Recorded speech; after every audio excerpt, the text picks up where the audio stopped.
blancs. D'ailleurs, ce sont des ours blancs. Chez les Canadiens, parfois. Non, c'est les ours blancs qui sont Qui peuvent réagir sur les réseaux sociaux avec le mot dièse ZPP. Alba, c'est à vous. Et quand je dis c'est à vous, Alba, c'est toujours à moi.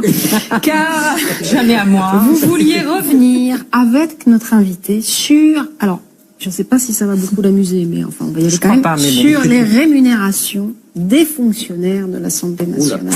Ça va vous donner l'occasion de vous exprimer. Non, parce que je sais que vous avez été particulièrement agacé, François de Rugy, par une étude de l'IREF, l'Institut de recherche économique et fiscale. C'est pas une étude d'ailleurs, hein. C'est des affirmations sans fondement. Alors on va, je vais m'exprimer. Vous connaissez l'IREF d'ailleurs? Vous connaissez l'IREF? Écoutez, moi je me suis renseigné, c'est un think tank plutôt libéral mais sérieux, voilà. Et donc qui indiquait que les fonctionnaires du Palais Bourbon étaient particulièrement bien lotis. Alors quand je dis les fonctionnaires, ce ne sont pas les élus, hein, ce ne sont pas les députés ou même les assistants parlementaires. Et donc cette étude, elle mentionnait quand même surtout à quel point il était compliqué d'obtenir des informations dès lors qu'on parlait des rémunérations de ces fonctionnaires. Et je précise quand même que la Cour des comptes à laquelle Nicolas Sarkozy avait demandé notamment la grille de salaire n'avait pas pu obtenir ces renseignements. L'Assemblée n'a pas été contrôlée entre 1789 et 2007. Je le précise quand même. La naissance de Zemmour. Alors, cette enquête, elle a été menée par un certain Paul Jossé, qui se dit ancien salarié du Palais Bourbon. Il a travaillé pendant 2 ans à peine à l'Assemblée. Et il a pu effectuer effectivement établir la grille de rémunération, prime comprise. Il a travaillé par déduction, et c'est d'ailleurs ce que vous lui reprochez. Il a fait ses propres calculs, il a fait des comparaisons à partir du budget de l'Assemblée, et il a établi cette grille de salaire avec traitement de base, indemnité dite de travaux supplémentaires et autres indemnités et primes. Il en arrive à la conclusion que les fonctionnaires de l'Assemblée ont des salaires conséquents, et ils parviennent même à les doubler grâce aux indemnités et aux primes jusqu'à 50% et au-delà. C'est ce qu'il dit. 50%, un fonctionnaire territorial ou d'État, c'est 25% le taux de prime. Alors pour ce qui est des salaires, alors il y a 1132 fonctionnaires, je crois, à l'Assemblée. Lui, il établit que le salaire de base, c'est 6454 € jusqu'à 18 736 € pour un haut fonctionnaire. Mensuel net. Ce qui fait qu'un agent débutant perçoit plus de 77 500 € par an. Un administrateur jusqu'à 224 000 €. Rappelons que les ministres touchent 120 000 € par an et le Premier ministre et le Président 180 000 € par an. Alors, il a été très choqué particulièrement par la prime de nuit. Cette prime de nuit, elle apparaît nulle part, elle n'est pas mensualisée parce que ça dépend de la charge de travail.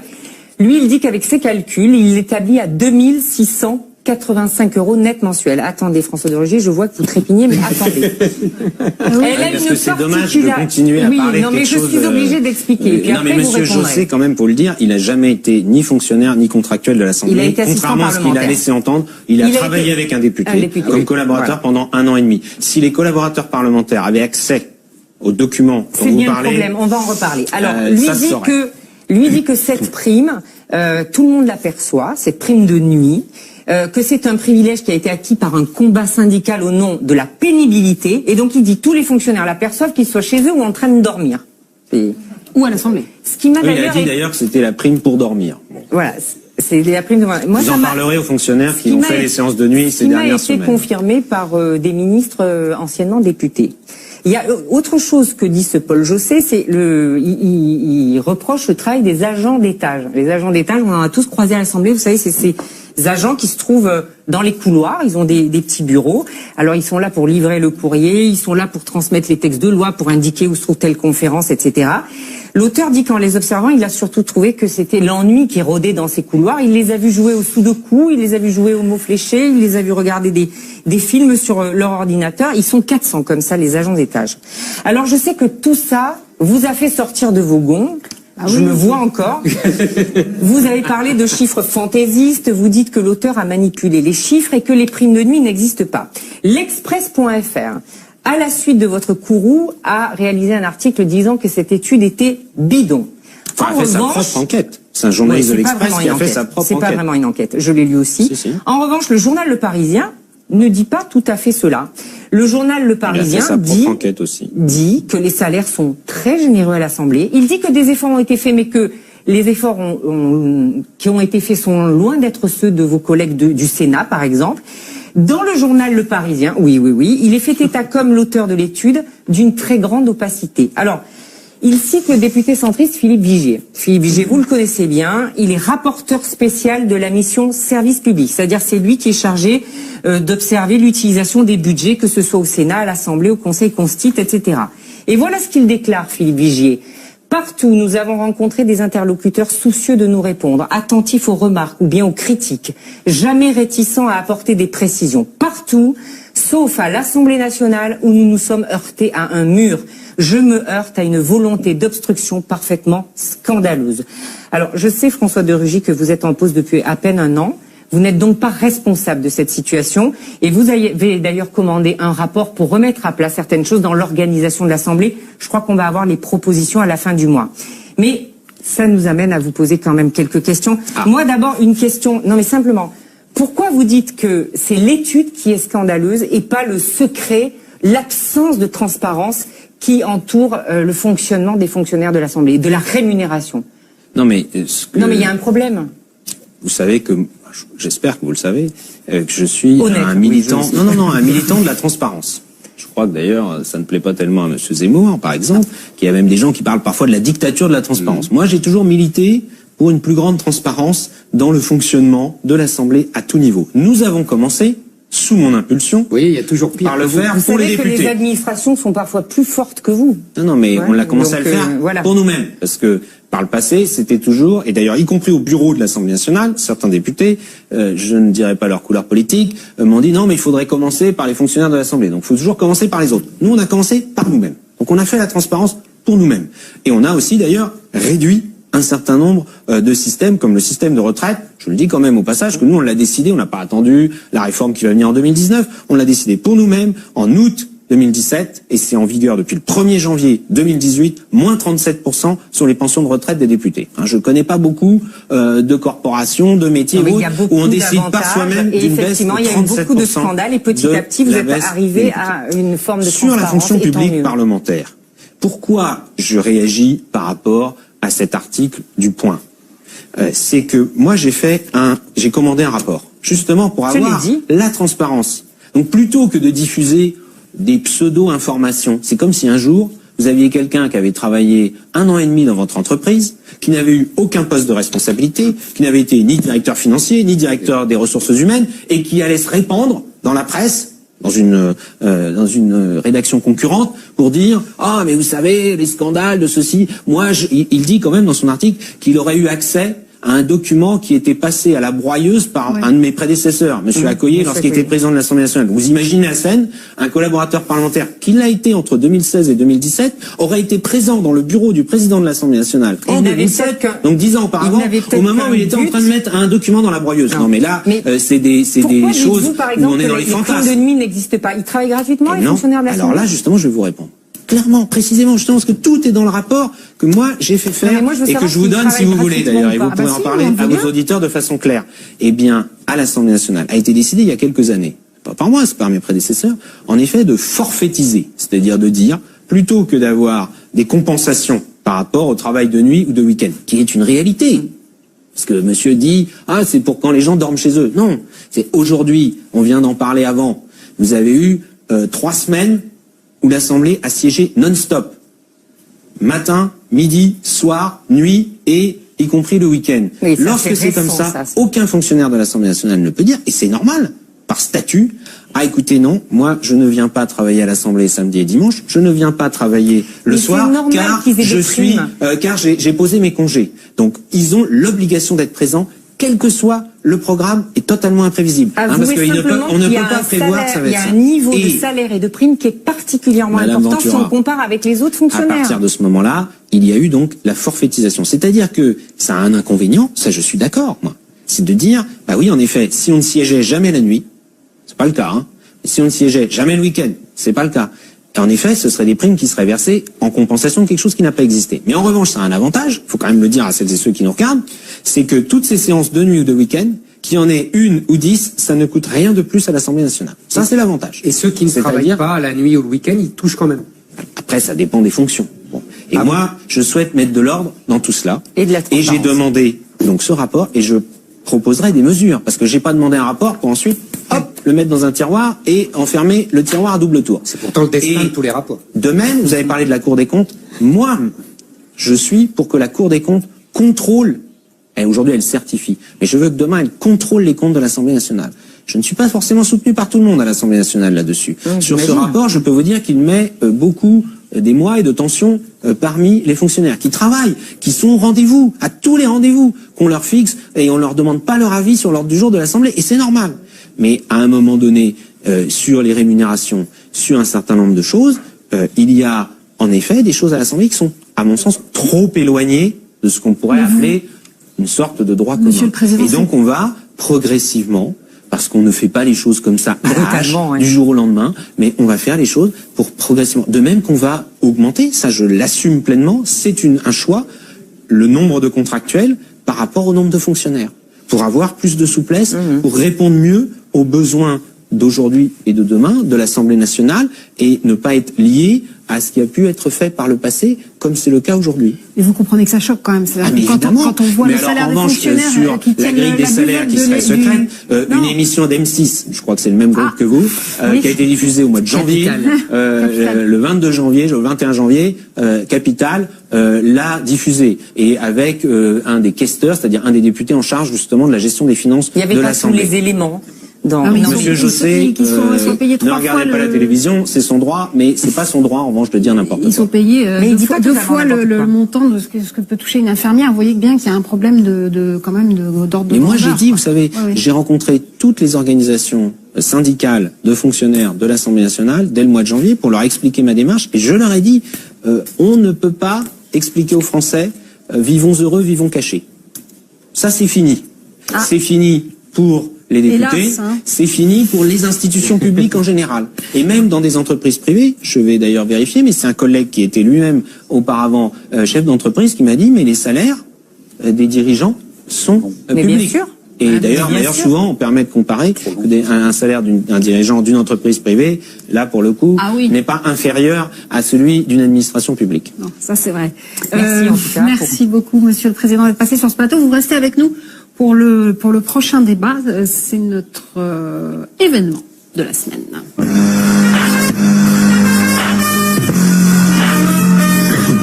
Alors, il y a 6 mois, il s'invectivait copieusement. On craignait alors une escalade nucléaire incontrôlable. Finalement, il y a 2 jours à Singapour, Donald Trump et Kim Jong-un se sont enfin rencontrés. Avant d'en parler avec François Durper et Alain Chalvron, vous voyez ces images. There's Kim Jong-un right there, live on your screen right now, walking into position. And here are the 2 gentlemen. Let's watch the moment.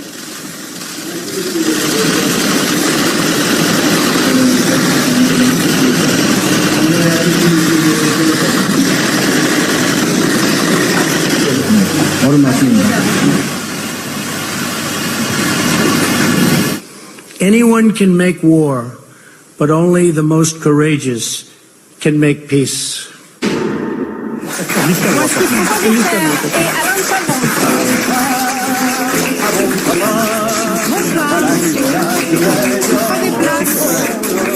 Merci d'être là. Enfin, vous savez que l'émission n'est pas coupée. Si on commence à s'embrasser, on va mal finir. Bonsoir, François Durper, vous êtes historien spécialiste des États-Unis d'Amérique. Bonsoir Alain Chalvron, vous êtes éditorialiste politique étrangère et vous connaissez bien à la fois l'Asie et les États-Unis puisque vous avez été correspondant à Pékin pendant 6 ans et à Washington pendant 7 ans. C'est ça. Alors, première question, est-ce que Donald Trump n'est pas, pour reprendre l'expression favorite d'Éric Zemmour dans cette affaire, l'idiot utile du dictateur nord-coréen, puisqu'il le renforce à la fois dans son pays et le légitime sur la scène internationale? Oui et non, parce que sur le plan politique, c'est un vrai succès pour lui. 70% des Américains sont favorables à l'image qu'on vient de voir. Ils sont très très d'accord pour cette rencontre. 70% c'est plus que l'électorat de Donald Trump. Les congressmen sont favorables, y compris les démocrates. Mais vous vous rappelez que Barack Obama s'était rapproché avec l'Iran et Cuba. Ils peuvent pas dire bah non, c'est un ennemi de l'Amérique. Et puis les chaînes d'infos ont fait passer en boucle sommet historique.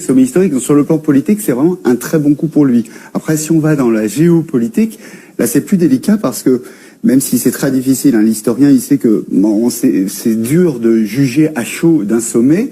Là, ça apparaît quand même un peu déséquilibré. On voit ce qu'a donné Donald Trump, et notamment l'abandon de ce qu'ils appellent War Games, hein, tout ce qu'il fait avec la Corée du Sud. Les manœuvres militaires, oui. Exactement, les manœuvres militaires. Et il a même évoqué le retrait des troupes américaines. On voit pas tellement ce qui est donné par le leader nord-coréen pour le moment, parce que dénucléarisation, c'est un mot quand même assez vague. Je suis assez d'accord avec la formule, même si elle est un peu excessive quand même, parce que c'est vrai qu'il a un gain politique, lui. Finalement, ce qu'il veut, c'est démontrer que sa méthode, c'est-à-dire l'insulte, la menace, etc. Le rapport de force, ça paye. Voilà, finalement, il a fait plier le leader nord-coréen.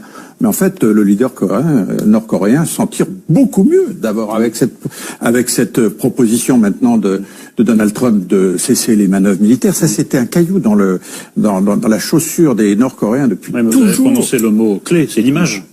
Voilà, pour Donald Trump, il projette une image qui, dans son pays, est très favorable. Mais quand vous voyez ce qui a été signé, ça peut donner quelque chose comme ça peut ne rien donner. Rien n'est engagé, rien n'était vraiment écrit. Ce qui est engagé, c'est l'existence de l'État nord-coréen et c'est la survie, ce qui est quand même pas mal pour Kim Jong-un, c'est sa survie, parce que on pouvait imaginer une évolution à la libyenne. Il avait très très peur de Bolton. Justement, c'est ça, je voudrais dire quelque chose en préambule. Moi, je trouve qu'il faut quand même... Non, mais il faut quand même essayer de mettre ça sur le temps long, parce qu'on va focaliser sur Trump, ce qu'il a réussi, ce qu'il a pas réussi, mais il faut quand même ne pas oublier qu'il essaye de rattraper les conséquences des catastrophes provoquées par les belles âmes. Je veux dire par là tous les gens qui ont tué les dictateurs au nom de la démocratie, et c'est comme par hasard ceux qui avaient renoncé à l'arme nucléaire, c'est-à-dire Saddam Hussein, c'est-à-dire Kadhafi, tous ces gens que toutes nos belles âmes dont ils ont célébré la mort, et ben aujourd'hui c'est pour ça qu'il a sa bombe atomique. C'est parce qu'il veut pas connaître le même sort. On est au moins d'accord. Il avait commencé avant, bien sûr, mais il a bien compris qu'il fallait pas y renoncer parce que sinon il était mort comme les autres. Oui, mais c'est pourquoi il y renoncera, à mon avis. C'est bien ce que je dis. Mais en fait, je pense que personne pense que Kim Jong-un renonce à l'arme nucléaire. Le pari qui est fait, c'est qu'avoir quelques McDo en Corée du Nord, l'intégration économique est plus forte que la sanction économique pour changer ce régime. C'est la singaporisation de la Corée du Nord. Oui, enfin, peut-être l'immersion dans le marché mondial. Kim Jong-un, il voit que le niveau de vie de sa population est 4 fois inférieur à celui de la Chine. Donc son évolution, c'est de se dire, il vaut mieux que je sois un régime autoritaire riche qu'un régime totalitaire pauvre. Il a 34 ans. 34 ans pour un dictateur, ça veut dire que s'il veut rester encore 40 ans, il sait que dans 5 ans, 10 ans, sa population elle va forcément à un moment donné se plaindre. Donc il se dit, bon, de l'autre côté, les Chinois, ils ont quand même trouvé quelque chose d'assez sympathique en mélangeant l'autoritarisme et l'ouverture économique. Et c'est ce qu'il est en train de faire. Pourquoi Trump n'est pas complètement débile? Mais lui, il négocie avec le plus fort. C'est-à-dire que, regardez pourquoi l'Iran... Pourquoi ils méprisent les Iraniens? Parce que les Iraniens disent pas que leur nucléaire, c'est un nucléaire militaire. Ils disent que leur nucléaire est un nucléaire civil. Donc ils méprisent les faibles et ils parlent avec les forts. Et que le nucléaire nord-coréen, il est... c'est le rapport de force. Dit d'ailleurs. Le nucléaire nord-coréen, il est enterré. Donc il sait qu'en plus, il peut pas, l'Amérique peut pas bombarder. Il peut bombarder l'Iran, peut pas bombarder la Corée du Nord. Non, mais autre préambule, parce qu'on est passé un peu vite. Est-ce que c'est vraiment, ce qu'on a vu hier, le résultat d'un rapport de force institué par Trump seul, ou c'est plutôt la communauté internationale via l'ONU? Non, parce qu'on a l'impression de dire c'est un mano à mano. Ça n'existe pas, tout ça. Ah si, les sanctions ont été internationales. La communauté internationale, l'ONU. Non, ça, c'est des quand les sanctions sont imposées par l'ONU, la communauté internationale existe de fait. Kim Jong-un, très clairement, il veut échapper aux sanctions de la communauté internationale. Voilà. Mais l'interlocuteur, celui qui est la tête de pont, c'est Donald Trump. Il s'est mis dans cette position. Et lui, pour lui, il a quand même, en 90 heures, regardez, il part du Canada en ayant le deal qu'il veut casser avec, alors on peut dire, hein, c'est les leaders des démocraties occidentales. L'image elle est quand même forte que le chef de la première puissance démocratique du monde rabroue ses vieux alliés historiques Et on le retrouve à Singapour en train de flirter avec l'un des pires dictateurs de la planète et surtout l'un des pires ennemis des États-Unis. Mais lui, qu'est-ce qu'il dit? Il dit c'est la plus ancienne guerre des États-Unis qui est encore en cours, parce que l'armistice 27 juillet 53. Mais c'est marrant comme vous employez des termes moralisateurs. D'un côté, il y a les démocraties, les gentils, et de l'autre, il y a un méchant institutionnel. C'est mieux excusez-moi, au Canada, quand vous êtes opposant politique, vous n'êtes pas en prison.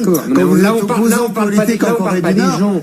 On parle des relations entre États. Les États n'ont pas d'amis, n'ont pas d'alliés. Dire démocratie et dictateur, c'est pas moraliste. Non, si. Vous sous-entendez qu'il a été... Non. J'ai entendu même ce que vous ne dites pas. Vous avez dit... Vous s'expliquez. Oui, absolument. Vous dites... alors. Mais oui, exactement. Vous n'avez pas besoin. Même assis, je vous déconstruis. Vous dites... Il est méchant avec ses vieux alliés. Chaque mot compte. Mais c'est des alliés, l'OTAN. Je traduis le père du texte. Donc, il est méchant avec les vieux alliés démocratiques, sous-entendu, il est vraiment pas bien ce Trump. Et de l'autre, il flirte. Ça c'est vraiment un mot. Alors il flirte avec le dictateur. Non, il a des rapports de force avec des pays qui soient démocratiques, qui sont fous des régimes. C'est la vieille leçon de la réalité. Regardez la situation dans la région. C'est-à-dire la Corée du Nord, elle n'est pas comme ça sur une autre planète. Et vous dites la communauté internationale, on s'en fiche, ça n'existe pas. Mais comme le disait Monsieur Nolot, il y a la question de la sécurité et des accords de sécurité et de défense. Là, on n'est pas dans les histoires d'amis, etc. On a des choses très concrètes, des moyens militaires. Eh bien, le Japon, qui est voisin. Moi, je reviens d'un déplacement au Japon où j'ai discuté avec notamment le Premier ministre Shinzo Abe. Eh bien, ils sont très inquiets. Ah bah oui. Parce que qui était la cible potentielle? Vers qui se tournaient les missiles nord-coréens lorsqu'ils faisaient des essais? Vers le Japon. Plus que la Corée du Sud? Plus que la Corée du Sud. Et le Japon est très inquiet parce qu'il se dit quelles sont les garanties dans la durée, dans le long terme, par rapport au fait que la Corée du Nord ne développe pas cette arme nucléaire, ne développe pas un programme militaire qui mettrait en danger la sécurité du Japon. Et là, il faut être concret. Parce que vous dites, oh mais tout ça, la communauté internationale, ça sert à rien. Oui, mais si demain, on a une escalade où chacun se dit puisqu'il n'y a plus de sécurité commune, c'est chacun pour soi. Eh bien le Japon va dire, et le débat existe au Japon. Oui, il est concret, ils veulent même modifier la constitution pour ça. Le Japon. Non, mais en tout cas, se réarmer de façon massive. Ils vont se réarmer. Ils vont se réarmer parce que la Chine s'arme trop. Ils sont demandeurs. Moi, je peux vous le dire parce que je discute avec eux. Ils sont plutôt demandeurs de renforcer des liens, comme ils voient que les États-Unis, qui est leur allié et leur protecteur traditionnel, a une politique qui est moins sûre. Eh bien, d'aller vers d'autres pays. Il y a d'ailleurs eu des manœuvres et des exercices militaires communs, y compris avec la France. Vous voyez, côté Pacifique. Donc la France est capable de déployer des moyens. Et moi, je crois qu'il faut, au contraire, contrairement à ce que vous dites, défendre ces accords de sécurité commune, ces négociations très dures. Et il faut être très dur avec la Corée du Nord. Mais vous mélangez tout. Vous mélangez tout. Excusez-moi. Vous mélangez les accords de coopération, de coopération de sécurité entre des pays comme la France et le Japon, les États-Unis et le Japon, parce que on est loin d'assurer la protection. Mais ça c'est du bilatéral classique depuis l'Antiquité. Donc et le multilatéralisme qui est prôné par des pays comme la France et par des gens comme vous, qui ne marche jamais, parce que vous oubliez de rappeler. L'Alliance Atlantique, c'est du multilatéralisme. Non, l'Alliance Atlantique, c'est comme l'Alliance Atlantique, comme dit le général de Gaulle, c'est un protecteur, c'est-à-dire l'Amérique. Et des soumis, c'est-à-dire tous les autres pays de l'OTAN. Non, mais ça ne nous a sans doute pas plu, mais la réaction face à l'utilisation de l'arme chimique par Bachar el-Assad en Syrie, la dernière fois, c'est une réaction justement à plusieurs pays où la France a entraîné les États-Unis et la Grande-Bretagne. Dans la série bidon, dans le cadre de l'OTAN. C'est un bidon magnifique. J'ai pas fini. Vous oubliez de dire que avant Trump, ils ont tous échoué avec vos méthodes multilatérales. Obama a échoué, Bush a échoué. Il a déjà promis 10 fois. Ça c'est vrai. Je suis d'accord. Mais moi, il a tenté une autre méthode. Bush, c'est ça que je veux dire. Bush n'était pas dans le multilatéral. Ils étaient tous dans le multilatéral. L'intervention en Irak était une intervention. Non, mais je parle pas des États-Unis, je parle avec la Corée du Nord. Sans être dans le. Non, mais il faut être sérieux sur l'histoire. On n'est pas à l'Assemblée, monsieur Rougy. On est dans le réel.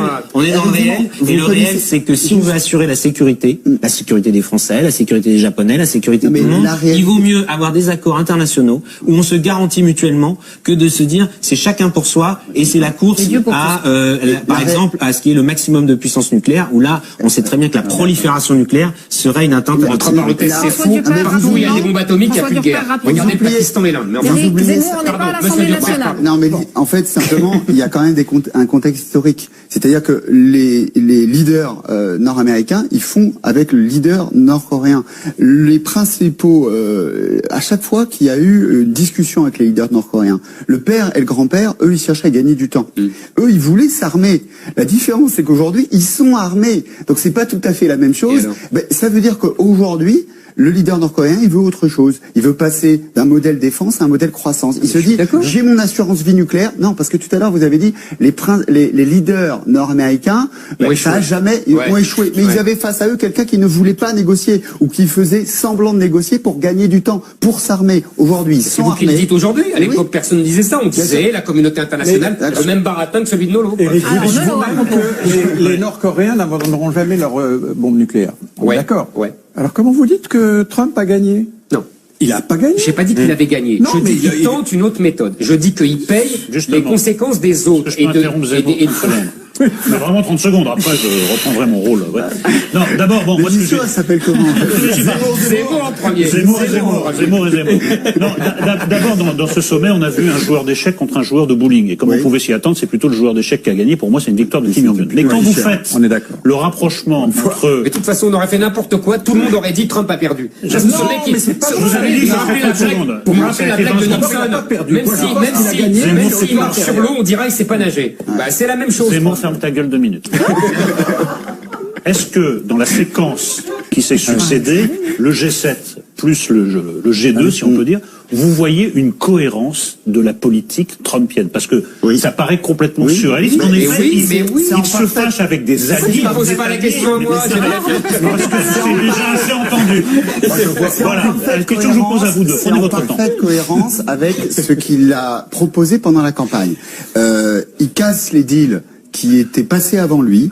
Et la notion d'allié, c'est pas un jugement de valeur, c'est qu'elle est, on recompose tout. Ça a pas le même sens. Pour lui, ça a pas le même sens. Ce qui avait du sens pendant la guerre froide n'a pas le même sens aujourd'hui. Mais il a raison, d'ailleurs. Voilà. Aujourd'hui, on est dans un monde où il y a des émergences. C'est complètement différent. Et il crée des nouveaux deals. Donc, dans sa tête, ça a une cohérence. Mais ce qu'il faut bien comprendre aujourd'hui, c'est que Donald Trump, il est libre.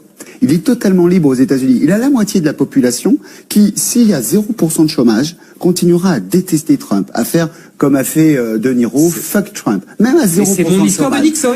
Même s'il marche sur l'eau, on dirait que c'est pas nager. Oui, mais l'autre partie, s'il y a 10% de chômage, continueront à idolâtrer Trump, à voter pour lui, quoi qu'il se passe, et en disant, même si tout va mal, c'est le système. Ce système est pourri, il n'arrive pas à faire avancer parce que lui n'y pour rien. Donc, il y a une telle division de l'opinion américaine aujourd'hui. Il sait en plus, faut pas oublier, qu'il peut même gagner avec une minorité de voix. Il l'a déjà fait. Il l'a déjà fait. C'est dur faire oublier qu'économiquement, ça marche très très bien. Mais bien sûr. Non, mais il a dit, non, il a dit même s'il a dit zéro. Oui, non mais. Il n'y a pas 10% de chômage. Il fait la guerre en Irak, c'est pas, ce que je veux dire, c'est que l'opinion, là, il avance. Pour rajouter, aller dans votre sens, il y a 6 mois, on pensait que les élections mi-term allaient être perdues par les républicains, et la Chambre et le Sénat. Aujourd'hui, on se dit, mais ils peuvent gagner les deux chambres. Sur la cohérence, alors sur la cohérence, moi je suis pas d'accord. Je pense pas qu'il y ait de cohérence. Je pense pas que tout ça a été réfléchi. Que dans l'avion qu'il leur a amené aux États-Unis, Trump s'est dit, comme je vais voir Trump, je vais voir Kim Jong-un, je vais dire que. Mais non, il le dit d'ailleurs. Il dit je suis un instinctif. Trudeau est un imbécile. Non, je crois que c'est quand même son coup de sang, hein, tout simplement. En revanche, ce que je voudrais dire, parce que tous là, vous dites, ouais, c'est le rapport de force créé par Trump. Je suis pas d'accord. C'est le rapport de force créé par Kim Jong-un. Par Kim Jong-un, par son père, par son grand-père, depuis 30 ans. Ils veulent la bombe atomique. Ils l'ont maintenant. Voilà. Donc il s'impose, il est là, il dit, voilà, j'ai la bombe atomique. Maintenant, on va passer à la phase supérieure, c'est-à-dire, comme vous le dites, c'est le moteur. La croissance. Ah oui, mais il a bien le joué. rapport de force. C'est qui? C'est lui. C'est la bombe qu'il a. Oui, mais parce que il a la bombe, il a le vecteur. Les prédécesseurs américains ont échoué aussi. Ah oui. Oui, on peut pas tout mettre sur la tête de Trump. Mais on met pas Il y a une situation, il arrive après, on met ils sont déjà à la bombe, c'est pas on met pas ça au passif de quiconque. On met ça, bon, ils ont bien joué. Ils ont fait ça au détriment de la population. Il a plutôt une bonne presse américaine depuis 24 heures, hein, y compris la presse, y compris CNN, New York Times, dit c'est un moment historique, c'est historique, ils ont quand même... Mais le moment est historique, mais les suites, est-ce qu'elles le seront? C'est ça qui est le nœud de l'affaire. Sinon, Monsieur le Président de Rugy, est-ce que vous avez un petit commentaire sur cette diplomatie un peu tactile du président Macron? Vous avez vu d'ailleurs que Kim Jong-un aussi, mais la main. Vous avez remarqué? Diplomatie un peu tactile du président Macron et du président Trump. Je ne crois pas que ce soit de la diplomatie, c'est un caractère, c'est son caractère. Du corps Après, à corps. Sur la diplomatie, moi je pense que Emmanuel Macron a bien fait. De ne pas aller vers une espèce de rupture avec Trump ou avec Poutine d'ailleurs. Parce qu'il faut discuter avec les gens qu'on a en face de nous. Ouais. Moi, on m'a reproché de recevoir à l'Assemblée nationale le président de l'Assemblée d'Ukraine. En me disant, oui, mais vous avez vu son... Ah, mais je reçois le président de l'Assemblée d'Ukraine, demain j'irai rencontrer le président de la Douma russe, qui pourtant est interdit de séjour dans l'Union européenne. Parce que si on veut discuter de sortir de la crise en Ukraine, il faut discuter avec les uns et les autres. Donc Emmanuel Macron le fait. Moi, ce que je crois, de ce la leçon... pas grand-chose. Non, mais la leçon à tirer de Trump, comme d'autres, c'est que c'est le rapport de force. Et que quand Trump, par exemple, nous dit, je vais prendre des mesures protectionnistes sur l'acier, l'aluminium, etc., eh bien, il faut lui répondre sur le même terrain. Parce que là, en matière d'économie, moi, je le dis clairement, avoir une course au protectionnisme des uns et des autres, c'est très mauvais pour l'économie mondiale, c'est très mauvais pour l'économie américaine comme pour l'économie européenne ou l'économie japonaise. C'est bon que les Allemands aient 250 milliards d'excédents commerciaux, ça vous gêne pas. Non mais ça, on n'y va pas. Si, mais justement, il faut ça vous gêne pas. En ayant une meilleure compétitivité, c'est ce que nous sommes. Non, ils sont pas seulement bons. Ils sont bons, les Chinois aussi. Non, les Chinois aussi. C'est une autre discussion. Mais il y a un point fondamental, c'est la théorie de l'instrument. La théorie de l'instrument, ça veut dire que quand vous avez un marteau, vous pensez que tous les problèmes sont des clous à enfoncer. Obama les États-Unis, non, mais c'est pas Obama. Alors, il a peut-être, mais c'est la théorie de l'instrument. Ça veut dire que les États-Unis, ils dépensent 40% des dépenses militaires mondiales. Ils peuvent faire du rapport de force. Tout à fait. Mais donc ça veut dire que l'unilatéralisme, pour eux, c'est possible. C'est pas Trump qui a inventé l'unilatéralisme américain. En revanche, si la France, avec 4% des dépenses militaires mondiales, veut faire du Trump toute seule, bon courage. Il faut qu'elle augmente ses dépenses militaires. Ça veut dire que... alors, on peut aussi dire... On peut aussi dire Zemmour que pour certains pays, il y a des armes diplomatiques et de multilatéralisme, que pour d'autres, il y a des armes unilatérales. Mais ça, c'est les armes du faible, il y a les armes du fort. Il faut choisir dans la vie. Est-ce qu'on est dans les faibles ou est-ce qu'on est dans les forts? On est dans les faibles. Passer de 4 à 40, c'est de toute façon impossible. Merci Alain Charon-Venu, merci Monsieur le Président d'être passé sur ce plateau. C'est maintenant l'heure de notre grand témoin. Ne bougez pas.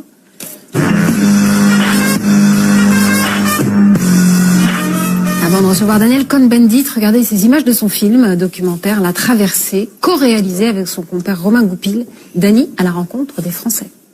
Casse-pied, vous voulez, c'est du réalisme crypto-soviétique. Allez, on voudrait un truc socialiste. Voilà, et tourne-toi un peu plus vers nous. Le réalisme socialiste, voilà. Montre bien la fleur. Tu vois, Romain, regarde-moi, mais t'étais Mao, toi. Comment, ça je comprends pas, comment t'as pu arriver là où tu es avec une politique de haine? Quand est-ce que, je sais pas, combien vous avez décidé, tu as décidé, on fait une scope. C'est-à-dire que l'évolution... Tu t'es réveillé un matin, Eureka, et je dis... L'évolution, au début, c'est garder l'emploi. En 68, je me retrouve sur cette putain de plage, parce que la CGT a interdit que je fasse un meeting à l'entrée des chantiers. L'anarchiste allemand, pas question qu'il se pointe pour parler aux ouvriers. T'as triché. Mais non, j'ai pas triché. Voici Daniel Cohn-Bendit.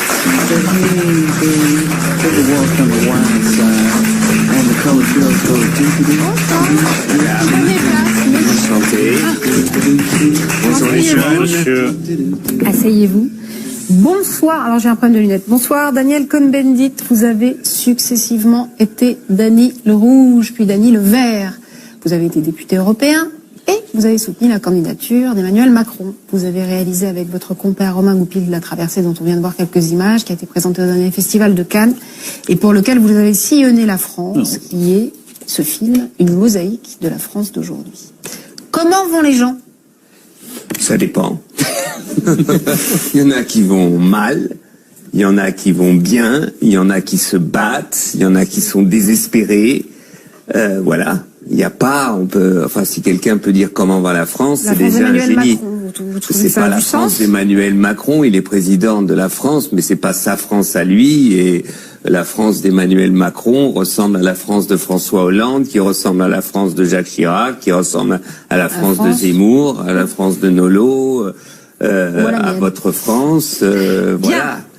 Alors, donc c'est Marie-France. On ne pouvait pas se quitter pour cette dernière sans que vous passiez par l'épreuve redoutable du QCM, le QCM rédigé par Éric Zemmour dans la nuit fiévreusement. Je tiens à le dire. Allez, jingle.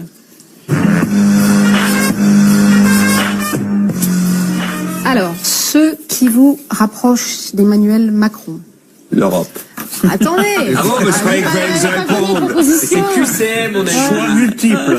Alors, est-ce que c'est sa politique sociale, son ministre de l'Intérieur, Gérard Collomb, ou son livre au titre évocateur, Révolution? J'ai pas aucun des trois puisque c'est l'Europe. L'Europe.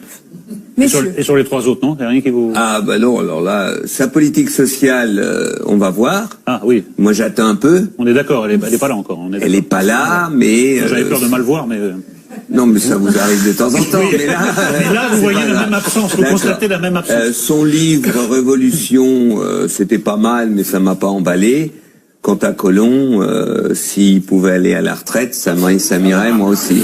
Mais vous êtes conscient qu'il n'a pas été élu pour faire du social, et Emmanuel Macron, que c'est pas vraiment dans l'ADN de son projet. Non, c'est pas vrai. Moi, c'est pas vrai. On peut le penser, mais moi, je crois que sa doublette flexi-sécurité est quelque chose de sérieux. La sécurité, c'est du social. Donc, tant qu'on comprend pas cette nouvelle sécurité, il manque quelque chose. Donc c'est ce qu'il doit faire. Maintenant, il est là depuis 1 an. Moi, je vais pas. On verra. Hein. Enfin, vous jugez quand même un certain nombre de dates. On voit bien de quel côté ça penche. Oui, mais ça, d'accord. Oui, non, mais s'il veut flexibiliser, c'est la chose la plus dure. En France, faire du social, c'est facile. Tout le monde est content. Hein, donc même Zemmour, il dirait ça c'est bien. Si on donne aux petits blancs, il trouve ça parfait. C'est les Français. C'est les Français. Voilà. Mais flexibiliser la société française, alors qu'on est le début du film, c'est un peu ma réflexion. On est quand même dans une société très étatiste. On attend tout de l'État. Dès qu'il y a un problème, l'État. Et donc c'est pour ça que commencer par la flexibilisation, ça a du sens.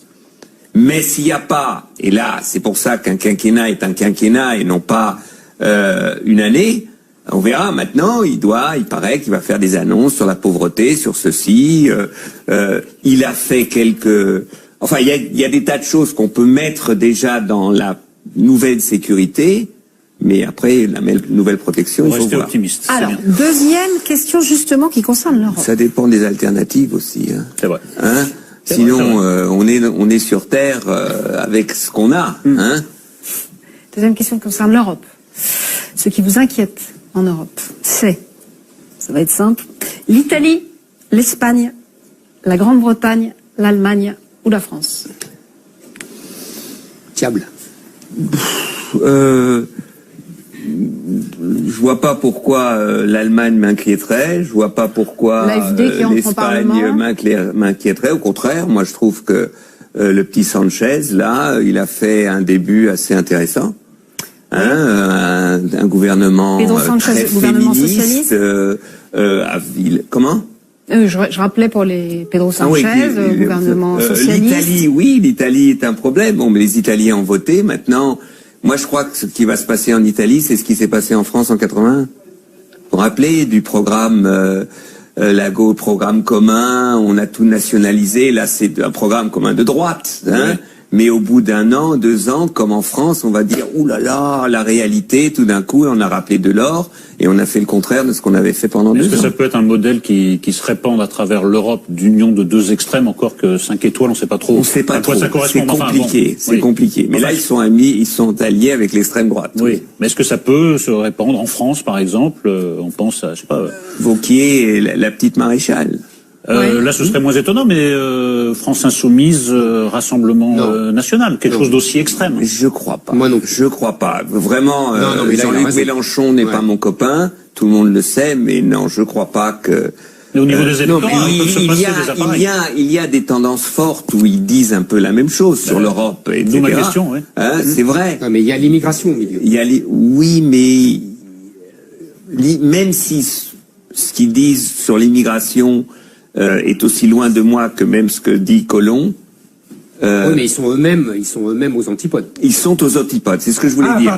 Voilà, c'est ça. C'est que même si le souverainisme nationalo de gauche et le souverainisme nationalo de droite, je ne vois pas encore en France que ça puisse se rejoindre. Mais en revanche, moi je suis d'accord avec vous.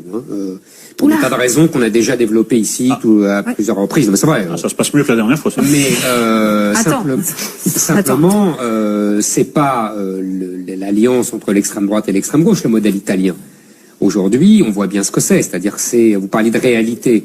C'est aussi le retour à la réalité. C'est-à-dire quand Salvini, ministre de l'Intérieur, interdit l'entrée du bateau Aquarius dans les ports italiens, il montre qu'il n'y a pas d'inéluctabilité à l'accueil d'immigrants. Il montre que le chantage humanitaire ne fonctionne pas. En tout cas, quand on a un ministre de l'Intérieur digne de ce nom, les arrête.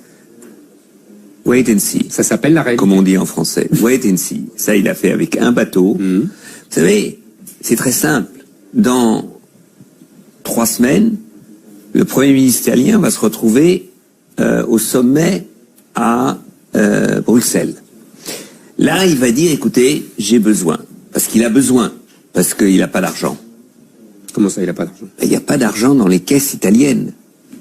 Il y a un problème. Il y a un problème. Pourquoi? Les Italiens ont de l'argent. Il y a moins de déficit qu'en France. C'est pas un problème de déficit. C'est pas un problème de déficit. C'est un problème. C'est un problème de financer ce qu'ils veulent financer. Et là, il aura besoin d'un soutien de la Commission européenne. Il aura besoin, et donc ils vont négocier, et on verra comment il négociera. De toute façon, où l'initiative d'Emmanuel Macron, qui a réussi maintenant à persuader la chancelière de changer l'organisation ou les idées sur l'immigration en Europe, c'est-à-dire de ne pas faire une répartition obligée, mais de faire une agence européenne des réfugiés avec un budget qui aide les pays, les villes, les départements qui accueillent des réfugiés en donnant, parce qu'on va accueillir des réfugiés, parce qu'il y a des réfugiés qui vont continuer à venir. Non. Ça vous plaît ou ça vous plaît pas? Non. Mais si. Ouais, non, mais on n'est pas maintenant à la garderie où chacun mais ce que je veux dire, mais vous dites non, moi je dis oui, puis après on s'en fout, on verra. Oui, mais malheureusement, vont continuer d'arriver. Non, mais malheureusement, vous allez. Il y en a qui vont. Attendez. C'est sûr. Quand je dis non, c'est pas non. On ne va pas encore accueillir des immigrés clandestins. Des réfugiés. Non, ils sont pas réfugiés, ils sont immigrés clandestins. Mais je ne vous ai pas demandé. J'ai parlé de réfugiés. Ils ne me parlez je parle pas chinois.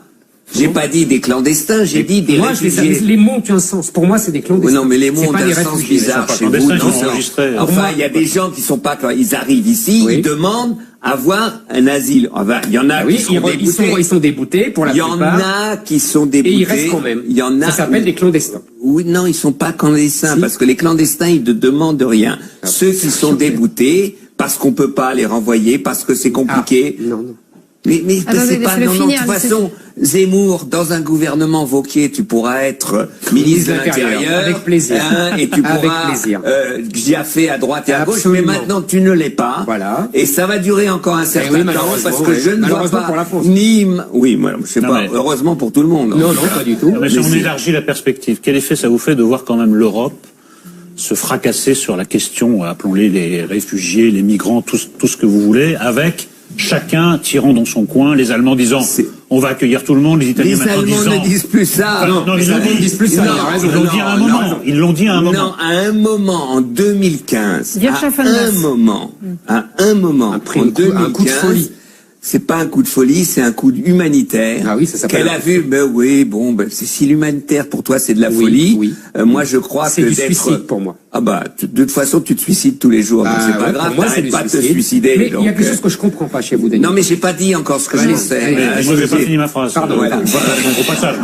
Si, t'as fini ta phrase. Non, j'ai pas fini ma phrase. Je dis, à un moment les Allemands ont dit on accueille tout le monde, maintenant les Italiens disent on n'accueille personne, les Français disent on va accueillir des gens, mais ça c'est en parole, en fait en acte on ne les accueille pas. Il y a un égoïsme européen qui va peut-être mettre l'Union européenne la couler par le fond, quoi. Il y a un égoïsme national, il y a un égoïsme, des égoïsmes nationaux. Absolument. Qui n'est pas donc européen, c'est pas l'Europe, mais c'est justement ce retour à ce dont rêve ton camarade à ta gauche. Les nationalismes, les nationalismes, les nationalismes, etc. Et c'est vrai que ça me désespère. Ça me désespère parce que je crois que... Mais c'est pas un problème seulement européen. Regarde les États-Unis. Même le petit Trudeau au Canada, il fait ça au compte-gouttes. Hein, c'est plus facile pour lui parce qu'ils sont loin. Donc il faut aller les chercher. Personne ne peut même essayer d'aller en bateau au Canada comme ça. Hein, ça on n'y arrive pas. Donc mais on a vu quand les réfugiés ou les Haïtiens ont eu peur aux États-Unis, qui se sont pointés, parce que là ils étaient aux États-Unis à la frontière canadienne, lui aussi a fermé. Donc c'est un problème aujourd'hui de toutes nos sociétés. Il y a. Quelle est la solution? Le problème, tout le monde l'a identifié, mais quelle est la solution? C'est se battre pour ouvrir un peu nos sociétés. Il n'y a pas de solution miracle. Oui, pardon, madame. Je vous en prie, monsieur. Est-ce qu'on aurait dû accueillir l'Aquarius, la France? Est-ce qu'Emmanuel Macron aurait dû parler avant, puisqu'il a été très silencieux pendant au moins une journée? Oui. On aurait dû. Monsieur Cohn-Bendit. Oui, monsieur. Il y a quelque chose parce que ça m'a rappelé l'Exodus. Vous moi, êtes. Je suis un peu simple. Je suis un simple d'esprit. Ah, ben ça c'est sûr. Et tu vois, lui, je connais pas. Vous savez ce qu'a dit François Mitterrand? Je pourrais le faire à votre place. Je pourrais me mettre à votre place. Moi, je peux faire à ta place tout ce que tu dis. Je suis d'accord.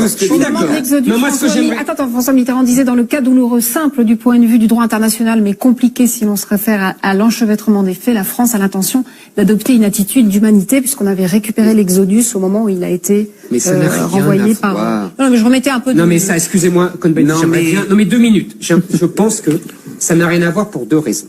J'ai jamais dit que ça avait à voir. Ah bon. J'ai jamais dit que ça avait à voir. J'avais dit ça me rappelle. Mais parce que je suis un simple d'esprit. Bah oui. Je suis un simple d'esprit. J'ai un cœur gros comme ça. Mais il faut penser avec sa tête, pas oui, mais ça c'est difficile. Depuis 73 ans, j'y arrive pas. Depuis 73 ans, j'arrive pas à penser avec ma tête. C'est tout le problème. Je pense avec mon cœur. C'est tout le problème. Est-ce qu'on va pouvoir un petit peu avancer à la 4e question? Oui, j'avance. Non, moi j'aimerais avancer. Parce que vous êtes écologiste. Vous êtes d'accord? Donc vous êtes pour la diversité des espèces. Je ne comprends pas que vous ne soyez pas pour la diversité vous êtes pour la diversité des espèces quand c'est la faune et la flore, et que vous n'êtes pas pour la diversité des espèces quand c'est l'humanité. Les nations sont des représentantes de la diversité. Et elles doivent être préservées. Moi, je suis pas venu pour écouter un cours de nationalisme. Excusez-moi. Non, mais je suis pas venu pour ça. Là. Oh là là. Je suis désolé. Moi, je suis pas désolé du tout. Alors, on va passer à la 3e question. On va passer à la 3e question. La démographie. Vous avez compris. La démographie, c'est de faire des enfants. C'est de faire des enfants. Non. C'est de ne pas être envahi par des gens qui vont être 2 milliards et qui nous submergent et qui vont transformer les pays d'Europe en des pays d'Afrique. Ça, c'est la loi démographique. Est-ce que combien de temps je suis obligé d'écouter des horreurs? Alors, ici, dans cette émission. C'est le réel, oui, non, mais le réel peut être horrible. C'est la tête, pas le cœur. Ah oui, non, mais je sais. On va passer à l'écologie. Oui. Puisque. Mais c'est de l'écologie que je fais là. Oh là, c'est de l'écologie. Oh là là. 3e question. Si vous étiez Nicolas Hulot. Est-ce que vous feriez... Je sais pas, moi, faire du ski... Donc, ce qu'il fait, là, Est-ce que vous feriez une indigestion de couleuvre? Est-ce que vous continueriez à vous battre à l'intérieur du système? Ou est-ce que vous démissionneriez? Je continuerai à me battre à l'intérieur du gouvernement. Vous trouvez qu'il a... Même s'il prend un peu des... Mais tous ceux qui sont dans les gouvernements prennent... Oui, ça, c'est vrai. Faut arrêter... Le problème de l'écologie... est très simple. les écologistes sont minoritaires dans une société.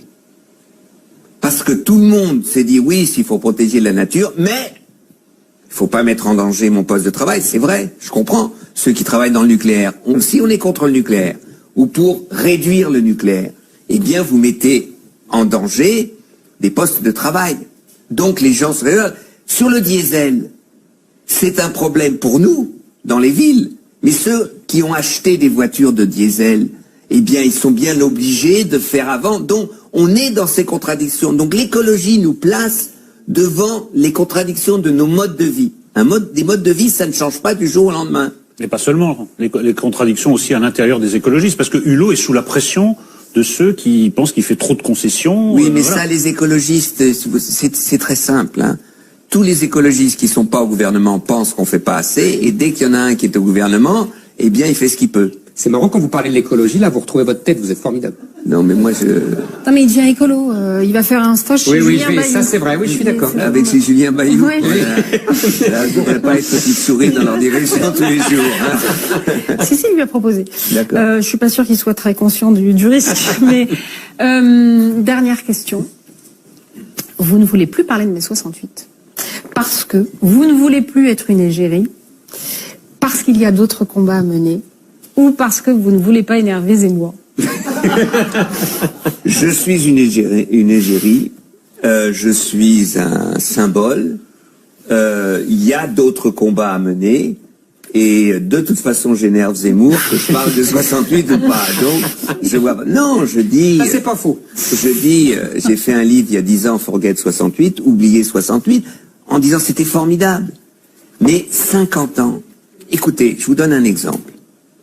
Vous êtes en 1968, vous êtes journaliste, vous cherchez quelqu'un à interviewer, vous prenez un poilu. 68, ça fait 50 ans. Et vous demandez au poilu, est-ce que vous pouvez me comparer la guerre du Vietnam et la guerre 14-18? Il vous dit, mais ça va pas la tête, non? Ça va pas. Je veux dire, 50 ans, c'est un autre monde. Donc, laissons le monde là. Regardez ce petit jeune, il est mignon. Non, mais regardez-moi maintenant. La vieillesse, c'est un naufrage. Le général de Gaulle avait raison. Non, c'est pas vrai. Regardez là, la ministre de l'écologie. Vous voyez à droite la ministre de l'écologie? Oui. C'est Brice Lalonde. Oui, je vois. Hein?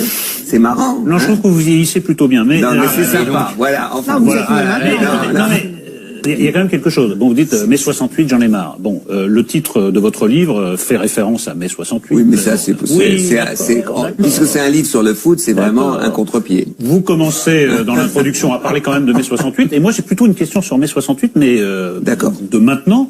Qu'est-ce que ça vous inspire que presque tous les livres sur mai 68 soient allés dans le mur, que ce soit des échecs mais commerciaux, mais vraiment ça va dans le sens de ce qu'il dit. Voilà. Est-ce que vous pensez que c'est une page qui a été tournée, ou est-ce que ça va dans le sens, c'est peut-être plus grave, qu'il y a une manière en ce moment de détricoter mai 68, de revenir à un ordre antérieur à 68, la tentation en tout cas? Ça, je crois pas, mais moi je crois que c'est simple. C'est 50 ans, c'est un piège. C'est un piège, a été un piège pour tout le monde. C'est un piège pour les médias. 50 ans, il faut en parler, ils n'arrêtent pas d'en parler. C'est un piège pour tout mouvement social, donc les médias. Dès qu'il y a une petite grève ou une grande grève, ça y est, ça revient. Dès qu'il y a 30 malheureux étudiants ou 50 qui occupent une salle de l'université, ça y est, c'est Nanterre qui repart. C'est un piège parce qu'on a cet imaginaire de 68, mais on a oublié une chose très simple, les journalistes et tout le monde. Un 68 ne se décrète pas. Et un 68 ne se fait pas parce qu'il y a eu 68 en 50 ans. Je vous entends, mais l'inintérêt des lecteurs pour ce qui est paru. Parce que je vous parle de vente à moins de 1000 exemplaires, quoi, vraiment des échecs. Oui, parce que d'abord il y en a trop, donc les gens ne s'y retrouvent pas. Et deuxièmement, les médias en ont tellement parlé que je vais pas racheter un livre. Je vais pas racheter un livre sur de ce qu'on a parlé, que ceux qui ont créé des livres étaient vraisemblablement ici aussi 2-3 fois, donc ils ont raconté ce qu'ils avaient à raconter, donc pourquoi lire les livres? C'est vrai que vous raisonnez bien avec la tête aussi, hein, quand vous y mettez, c'est pas mal. Mais c'est pour ça que moi j'ai voulu, on m'avait proposé, tu veux pas faire un documentaire sur 68 avec les archives? Ça va pas la tête, non? Bon, vous l'avez proposé nous d'ailleurs. Oui, je sais. Et moi j'ai dit, pas question. Mais c'est pour ça que j'ai fait un road movie sur la France d'aujourd'hui. Bonne réponse. C'était bien comme contre-pied. Ouais. Bon, messieurs, merci. Daniel Cohn-Bendit, vous restez avec nous parce qu'on va parler de choses qui vous passionnent tous. Le foot, et qui réunit... Vous passionne pas, vous? Si, je suis passionnée, mais vous voyez, j'ai mis mon... Je peux pas être plus... Non. Messieurs, elle a la tête et elle a aussi les jambes. Voici Sandrine.